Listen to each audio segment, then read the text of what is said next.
tech bro with it. It's a new week. Morale is high right now. Last night we hosted the first dinner in a series of dinners where we're basically bringing together the highest caliber people in our network. And so we're talking like founders, investors, founding engineer caliber kind of builders. And we booked out, quite a nice restaurant in SF. And, 4 days ago we invited basically a lot of our friends to kind of come by. And it was the first time that these type of people have all been brought together, in this kind of like caliber of a setting. And it was interesting, right? Because we framed the entire dinner around one question, which was, what is the most ambitious idea you've ever had? And what's stopping you? And what that allowed people to do was connect with each other and actually help each other kind of accomplish these things that they're working on. And so you had people that came from a media background, and you had people that came from a traditional investor background, and you had people who were on their third company after selling the last few for hundreds of millions of dollars. And the answers and kind of like the conversations that came up in that room were some of the most interesting conversations I've ever had. And to now, going into next month, we're thinking now, how can we do this again, but even better?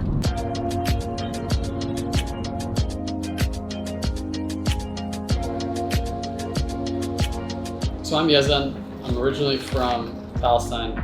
I love what Alif is doing and what Alif is about, because it's something that I was and have been and continue to be incredibly passionate about, and that just keeps accelerating. So Emergence is a $575 million core fund. We have an opportunity fund to double down on our existing winners. It's only reserved for our portfolio companies. It's a $375 million vehicle. But the core fund really is an early stage fund where each partner writes on average one investment per partner per year. And I think it's what allows us to continue to be successful. When you have deep conviction, you focus on a particular area, and you get high ownership in the companies that matter, it pays dividends over the long run.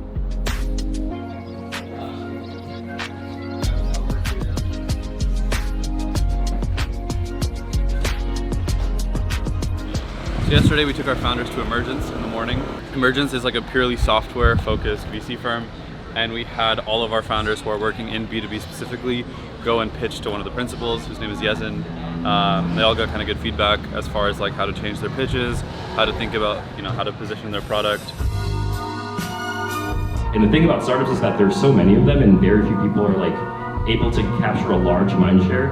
You can just keep launching until like something big happens. Like it's actually just that easy. You could launch every week or even every month if you want to. I'd like to congratulate you. Our next guest joins us on Zoom. He goes by the name of Omar Waseem. How can the average person support Alif? I think back to the story I told of when I was growing up, even though it was in San Francisco, it was a lot of just confusion and people not understanding what I was building. And even though they meant well, even though it was people in maybe my external family or even just like people in the community that I grew up with, there was a lot of just like negativity around this idea of trying to build things that aren't following the traditional path. But what's interesting is right now, because of the advancements in technology, there is a generational opportunity that has never existed in its current capacity, and that really wasn't possible in the same capacity 10 to 20 to 30 years ago. And I do think that like as a community or as an ummah, we talk a lot about this idea of institutional power. And so if we want to create that institutional power, that means we need to come together. That means we need to build together. It can't just be doctor, lawyer, engineer forever if we really want to have a chance at influencing the outcomes that we care about. And so I would really just think about figuring out how can we as a community, on a community level, on a family level, on a personal level, continue to foster ambition, continue to foster just like encouragement so that when anyone has an idea from the Muslim community, they feel like it can be them against the world. They feel like they have the support that they need to take any idea, no matter how big it is, or no matter how crazy it may sound, and turn it into something that genuinely impacts the world. And I think once we get to that point as an ummah, we really start to create institutional power in a way that has never existed, at least in our lifetime. Thank you. But Omar, thank you so much for joining us and really giving me a personal insight into what you do. It sounds absolutely fantastic, and I hope Allah continues to bless you with great success. Thank you so much. Assalamu alaikum, brother. It's the first time I've ever been on live television. Honestly, I thought it was a podcast from the way Adil had sent it. I got the text an hour ago. Adil was like, hey, by the way, there's a slot. They want to interview you on Islam channel, which from what I saw was one of the largest kind of like Muslim media and news orgs in the UK/Middle East. And so he put me in a WhatsApp group chat like 30 minutes ago, and I called Eamon, and I was like, all right, what's the move here? What do we want to say? Kind of here's a rundown of what I'm thinking about saying, give me feedback. And then 10 minutes ago, hopped on the Zoom call, and now we're done. Yeah, that's something we should do on Thursday. So we got a bunch of inbound over the last few weeks from either investors or founders or funds of funds that are interested in just like chatting. So I'm interested in kind of talking to them to get a sense of like, okay, how do they think about investing in founders? What are the learnings they've had from starting a fund in the Muslim space? What is talking to emerging fund managers of what it was like for them to raise their initial money and kind of what it was like when they went about deploying it for the first time. And we're at Google right now because we're hosting a co-working day here for our founders. And so right now, Eamon and I are basically going through my LinkedIn and all of the emails that we've gotten over the last 2 weeks and figuring out how to get more organized so that we're not missing things anymore.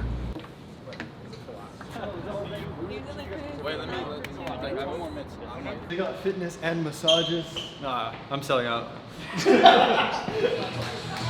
Drove an hour to play fake golf. We're at Topgolf.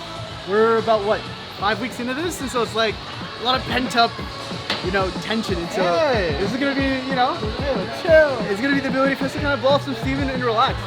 Don't forget, never work too hard where you can't have fun.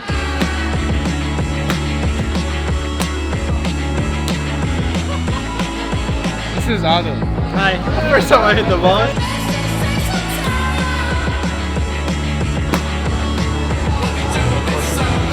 They call me Tiger Woods. I don't wanna wake up no more. Shining on my face, I'm straight, just a great time for sure. Take your hand, lead you home. Never, don't touch it. Wrapped up the workshop at Cambly. They were talking a lot about what it was like to be at YC in the early days. One of the founders had been there in 2004 or 2005, which is one of the first batches ever, at a time where the YC batch was the exact same size as our current Alif batch. Interesting to hear about those stories. And then the other founder, Samir, had gone through YC in 2014, 2015, and told the story of how their company had essentially died a couple of times, told the story of what it was like for them to raise money, building in a market where all of their investors basically told them the product looks good, the team looks good, the metrics look good, but the market just doesn't make sense. And so they were actually in a position to where it was hard for them to raise money because of the fact that they were building in a market that other people deemed was dead. And I think that's a problem that a lot of founders go through right now. There are a couple in our batch who are actually going through the exact same issues. And so I think for them specifically, being able to hear the stories of how these guys went and built a company in a market that was dead and still got away with a product that generates, lots of revenue, or a Series B company. It was a good talk. It was a good talk. I'll read the translation starting in verse 7. Without taking away from its source. Please take it a point to make sure we establish community, come together, rely on each other, because at the end of the day, we are Muslims and we have to come together to solve the global problems. So, inshallah, jazakumullah khair. Thank you guys so much for coming up, and inshallah, see you guys next week. Assalamu alaikum.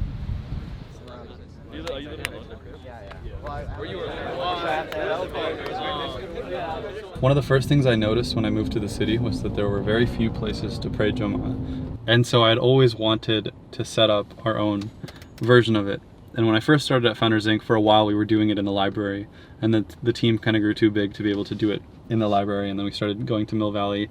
But today was nice. There were, I think, 50 or 60 people, all new faces from last time. And it was nice to see it go from the 20 people that came the first week to now, 50, 60 people. Most of them I had never met before. A lot of them had never met anyone from the team. People had flown in because they had work in town and they were looking forward to coming to it. And it was nice. For most things in the world, you can kind of just do it. You really don't have to ask for permission. And especially when you solve your own problems, people will rally around you very quickly. And so, for me, it was very obvious that once I moved to SF, there were no good places to pray. A lot of people said the same thing, and it wasn't very hard. The first version was just a Partiful link that we sent around. We bought 2 tarps from Home Depot that morning, and they almost flew away, so we were using our backpacks around the edges to make sure that the tarp stayed in place. The next week, we sent out more particle invites. We bought bricks from Home Depot to make sure that the tarp wasn't flying. The third week, we brought in a chai cart. And so, you know, one of our friends came, made a bunch of iced chais and brought it, and it turned into like a nice kind of community event. And now it's something that like people say that they look forward to. I get texts on Wednesday when we haven't sent out the partyful asking from people who are like making sure that it's still happening. And it just kind of goes back to this idea of like even why we're trying to film any of this process of building Alif in the first place, which is that like, you know, most people have good ideas, especially when they are stemming from a place of solving their own problem. And from there, it really is just like, can you figure out the easiest way to get that idea off the ground? And as long as you're working on something meaningful, as long as you're working on a real problem, as long as the intention is right behind what you're trying to build, most of the time, it's not that hard to really get it off the ground. You just have to start. You just have to find the right people to start it with.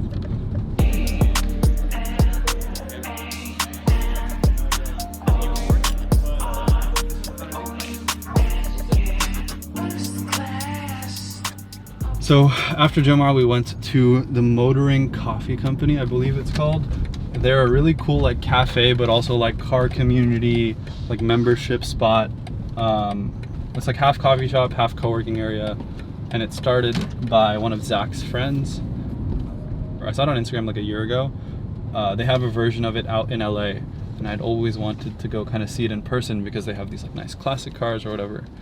And Zach basically told me, I was telling him about it, and he's like, yo, my friend owns that spot. He's opening a new one in SF in a couple weeks. You should come by. And that's what we did. And now we're at Solaris. You know, we had Tom on the podcast I think a month ago now, 2 months ago. And Solaris is basically this place for people who are building in tech to like come move out to SF. They're building like a micro city within 1 square mile in like San Francisco of people who are working on tech to kind of all live together. And they have an office that they just opened up. It's like 40,000 square feet, smack in the middle of Soma. Also exactly across the street from the Faye Protocol office. So the first office I ever worked at. I just realized we're here at Solaris specifically to meet one of my friends, Rick. And Rick was the reason that Faye was able to raise $20 million with no pre-seed or seed. I remember the first time I heard about Rick, he was like this mystical figure of like, yeah, he just knows everyone, something about being on the early team at Stripe, something about being on the early team of Ethereum. And like while I was at Faye, we barely ever interacted because he wasn't like actively part of the team. But then we became kind of like closer friends once I started at F Inc. He texted me about doing a podcast very soon, which would be his first podcast I think he's ever done. And so yeah, we're here at Solaris. Maybe see Tom, hang out with Rick for a bit. A lot of the spaces in SF. All right, let's go see reality. Let's go see reality. Right here, you can either end up doing fentanyl or getting hold of some equity that can make you $100 million. So like this is what it is, right? It's quite a dark portal. Right now as we're walking from Solaris, and we're going to be walking towards the old Stripe office. So this is where I think Stripe kind of turned the corner, and it went from a group of friends in Palo Alto with a little bit of money from Sam Altman and Paul Graham and a few other big dogs, to raising their round from Sequoia, moving up to San Francisco, and they were on Minna Street, which is kind of 20 minutes walk east from here. A lot of the time when you're outside looking in at the Bay Area, you see the Stanford grads, the Berkeley grads, the people who easily get the venture capital, the people who work at Google and Facebook and make $400K a year plus stock options. And that's obviously one path. But the thing that might not be covered as much in the Bay is people like myself who do not have enormously high IQs, do not have computer science degrees, do not have any connections, and basically have like Twitter account, a dream, and a bunch of delusions, and they end up in places like here because they have no money. Everything's an app now. Let's get tech bro with it. This experience may feel futuristic. I would just like to thank Larry and Sergey for the billions they dropped on this. All the people who edited all of the maps to allow this to exist, and all of the engineers who got the cheddar they deserve to make this happen, because we are sitting in what is magic. I think that your decision to like help your community come to the Bay Area and benefit from all of the magic out here, while staying true to their culture. I think that's beautiful. And I just think everyone who's, whether they're doing F-Inc or Solaris or like any of these communities, they are on-ramps to exponentials, right? And where they help somebody figure it out in 3D. Because everybody can move their brain to the Bay Area using X, right? You can follow all your heroes and you can start to learn the kind of surface level ideas. But we all know it feels very different when you're at a hacker house at like 3 a.m. on a Saturday and there's just a bunch of kids who, instead of getting drunk, are like getting excited about some new piece of code. And like that experience is usually what keeps people here. And the frame that I've applied to it is, you know, magic can happen anywhere in the world, but all the wandsmen are here, right? You know, like you can buy an iPhone in Timbuktu and get cracking and start learning. You can get an Android phone in the shanty towns of Cape Town. But if you want to learn how to like incant silicon or, you know, form robotics or reorganize like atoms at scale, a lot of that is happening here. And so that's why a lot of the brightest people in technology make a pilgrimage. And that is the way to view it, I think, is like, not everybody has to move here or live here, but I believe everybody who's curious should make a pilgrimage. And by that I mean not just a week at a conference where you're surrounded by some of the worst areas of San Francisco, but try and come here for a few months and soak up the culture. And if it really captures you, you stay. And if it doesn't, at least you got a taste of it. Yeah, and like, to the extent that anybody is helping people do that, like, I think that's great.